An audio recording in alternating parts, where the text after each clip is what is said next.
जय श्री राधे श्याम, जय माता की। कैसे हैं आप सब? आशा करती हूँ अच्छे होंगे, स्वस्थ होंगे।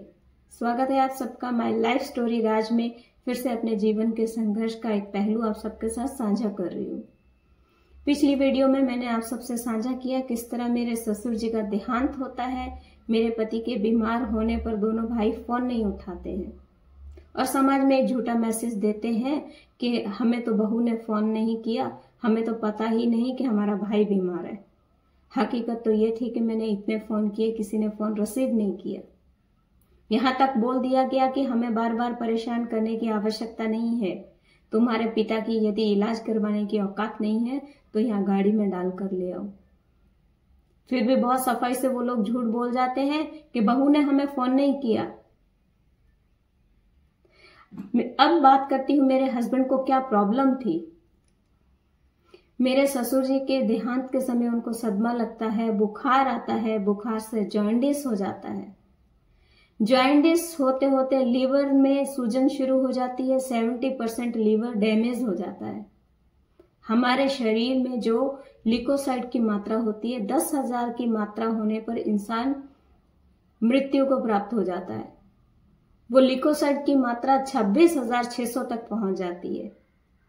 ये सब बातें डॉक्टर की रिपोर्ट के बेस पे मैं आप सबसे साझा कर रही हूँ। उस ल्यूकोसाइड्स बढ़ने की वजह से हस्बैंड को ब्लड की वॉमिट होती है। पेन इतना होता है कि वो सहन नहीं कर पाते। डॉक्टर इंजेक्शन देते हैं तो वो इंजेक्शन का कुछ रिएक्शन ऐसा होता है कि उससे किडनी फेल बताते हैं। जब रिपोर्ट निकलवाते हैं, जब टेस्ट करवाते हैं डॉक्टर से, तो उसमें किडनी फेल बताते हैं।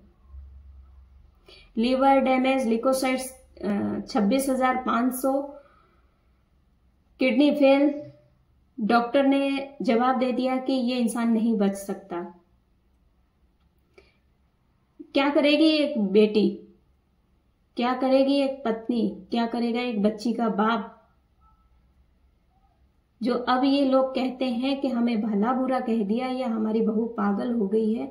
क्या करेंगे उस सिचुएशन में? क्या करेगा? शर्म से गर्दन झुक जाती है जब अपने ससुराल से कोई इतना ना पूछे कि भाई कैसा है। उस जगह उन लोगों ने बड़ी सफाई से लोगों को कह दिया कि बहू ने हमें फोन नहीं किया, हमें तो पता नहीं कि भाई बीमार है। 1 महीने तक मेरे हस्बैंड आईसीयू में एडमिट थे। परिवार से किसी एक सदस्य का फोन नहीं। मेरे मायके से जितने भी रिश्तेदार थे, मेरे पिता के जितने भी रिश्तेदार थे, सब हालचाल पूछने के लिए आया करते थे। मेरे पिता के ननिहाल वाले दोस्त, रिश्तेदार, सबकी जुबान पर एक सवाल था, बच्ची के ससुराल से कौन है? क्या जवाब दे मेरे पिता, या क्या जवाब देती मैं कि मेरे ससुराल वाले क्यों नहीं आए?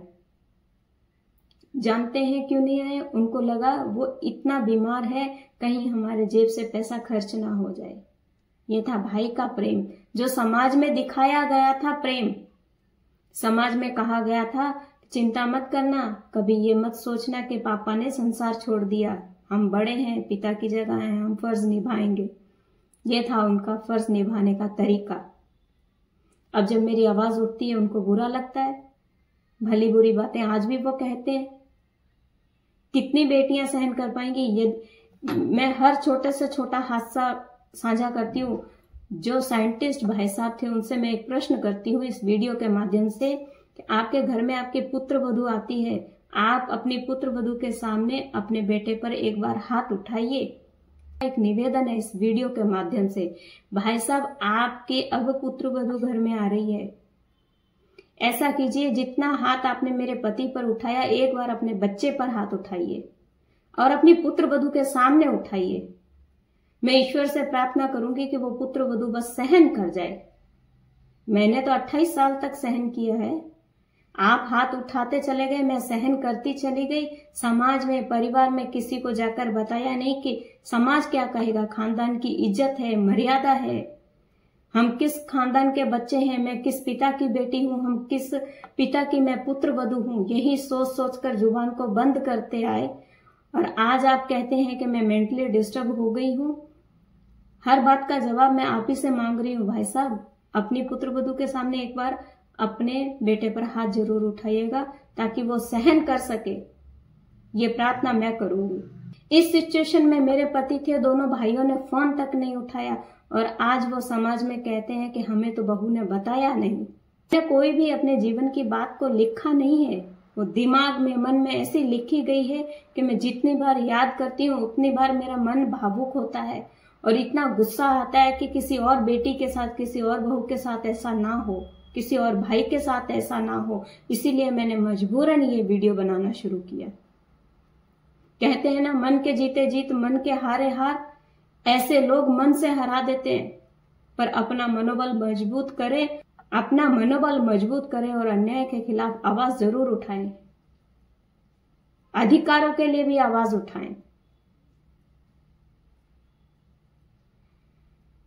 इस वीडियो को यहीं समाप्त करती हूं।